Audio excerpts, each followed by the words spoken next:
Hi cuties, இந்த story கேட்டதுக்கப்புறம் எத்தனை பேருக்கு இது மோட்டிவேஷனலாக மாறப்போகுதுன்னு தெரியல. ஃபஸ்ட்டு எனக்கு மோட்டிவேஷனல் நான் சொல்லிப்பேன்.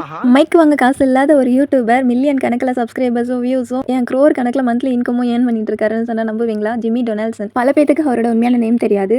இன்ஸ்பிரேஷனல் ஸ்டோரி கேட்டு முடிச்சுட்டு அவரோட யூடியூப் சேனல் நேம் சொல்கிறேன். அப்போ தான் உங்களுக்கு நிறைய பேருக்கு தெரியும். ஒரு 13 வயசு பையன் யூடியூப் மேலே இருந்த ஆர்வத்தில் சேனல் தொடங்கி ஆனால் என்ன ஒரு 10-15 வியூஸ் கூட போகல. இது உனக்கு செட் ஆகுது, ஃபஸ்ட்டு ஸ்கூலை முடின்னு வீட்டில் சொல்கிறாங்க. அவனும் வேறு வழியே இல்லாமல் யூடியூப்பை விட்டு ஸ்கூலுக்கு போகிறான். ஸ்கூலையும் முடிச்சிடறான். இப்போ காலேஜ் ஜாயின் பண்ண சொல்கிறாங்க. இவனுக்கு யூடியூப் மேலே இருந்த ஆர்வம் குறையவே இல்லை. ஒரு 1 week to 10 days college join பண்ணி போயிட்டு ட்ராப் அவுட் பண்ணிட்டு முழு நேரம் யூடியூபராக மாறணுன்ற ஒரு வெறி வருது. இப்போ யூடியூப் ஸ்டார்ட் பண்ணால் மறுபடியும் முதல்ல இந்த மாதிரி வியூஸும் போல சப்ஸ்கிரைபர்ஸும் வரல. என்ன பண்ணுறதுனே தெரியல. கண்டென்ட் இல்லாமல் அடுத்த சேனலோட இன்கம்ஸு கேம்ஸு இந்த மாதிரி தொடர்ந்து போடுறான். சப்ஸ்கிரைபர் இன்க்ரீஸ் ஆகிறாங்க, பட் வியூஸ் சுத்தமாக வரவே இல்லை.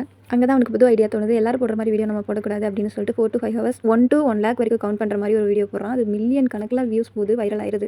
இப்போ தான் அவன் ஒரு விஷயத்தை புரிஞ்சுக்கிட்டான். ஷார்ட் டேர்ம் வீடியோட லாங் டேர்ம் வீடியோ தான் மக்கள் விரும்புறாங்கன்னு 100 days சேலஞ்ச் தொடர்ந்து பண்ண ஆரம்பிக்கிறான். பயங்கரமான வியூஸ் வைரல் ஆயிடுது. இப்போ அதுலேருந்து வந்த இன்கம் எடுத்து வீடு இல்லாத ஒருத்தவங்களுக்கு டொனேட் பண்ணுறான். ரோட்டோரத்தில் உணவு இல்லாமல் இருக்கிறவங்களுக்கு, சின்ன பிள்ளைங்களோட ஸ்கூல் ஃபீஸு, சர்ஜரிக்கு அமௌண்ட் இல்லாதவங்களுக்கு, ட்ரஸ்ட்டுக்கு இந்த மாதிரி நிறைய அமௌண்ட்டை டொனேட் பண்ண ஆரம்பிக்கிறாங்க. அந்த காலகட்டத்தில் அந்த மாதிரி யாருமே பண்ணதில்லை அப்படிங்கிறதுனால அதையும் அவன் வீடியோவை எடுத்து அவனோட சேனலில் போஸ்ட் பண்ணுறான். அதுக்கும் பல மில்லியன் கணக்கில் வியூஸ் போகுது. நல்ல ஏர்னிங்ஸ் கிடைக்குது. சேனல் ஆரம்பித்த புதுசில் சேனலுக்காக ஃபோனை தவிர வேறு எதுவுமே வாங்க முடியாத அந்த பையன் தான் மந்த்லி க்ரோர் கணக்கில், அதாவது இயருக்கு 4 to 5,000 crores ஏர்ன் பண்ணியிருக்கான்னு சொன்னால் உங்களால் நம்ப முடியுதா?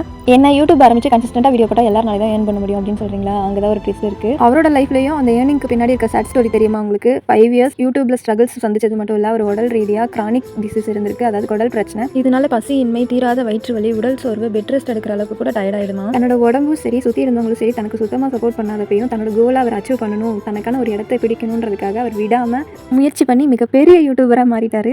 இது real life story of Mister Beast. பீஸ்ட்டை பற்றி தெரியாதவங்களே இருக்க மாட்டீங்க. கண்டிப்பாக தெரியாதவங்க யூடியூப்ல சர்ச் பண்ணி பாருங்க. ஸ்டார்டிங் அப்படி தாங்க இருக்கும். ஒரு யூடியூப் சேனல் ஆரம்பிக்கிறீங்க, இல்லை ஒரு பிஸ்னஸ் ஆரம்பிக்கிறீங்கன்னா ஸ்டார்டிங் க்ரோ இல்லை அப்படிங்கிறதுக்காக அதை அப்படியே விட்டுறாதீங்க. தொடர்ந்து முயற்சி பண்ணிக்கிட்டே இருங்க. விடாமுயற்சி கண்டிப்பாக ஒரு நாள் வெற்றி கொடுக்கும். இந்த வீடியோ கண்டிப்பாக உங்களுக்கு ஒரு மோட்டிவேஷனலாக இருந்திருக்கும். என்ன கேட்டால் என்னோட செல்ஃப் மோட்டிவேஷனல் அப்படின்னு சொல்லிப்பேன். நானும் நிறைய வாட்டி யூடியூப்ல வியூஸ் போகாதப்ப இந்த மாதிரிலாம் ஃபீல் பண்ணுவேன். ஆனால் இந்த ஸ்டோரி கேட்டதுக்கப்புறம் எனக்கே ஒரு இன்ஸ்பிரேஷனலாக இருந்துச்சு. இந்த வீடியோ கண்டிப்பாக உங்களுக்கு பிடிச்சிருக்கும்னு நம்புறேன். நம்ம சேனலை சப்போர்ட் பண்ணுற விதமாக சப்ஸ்கிரைப் பண்ணிருங்க ஃப்ரெண்ட்ஸ் அண்ட் ஃபேமிலி.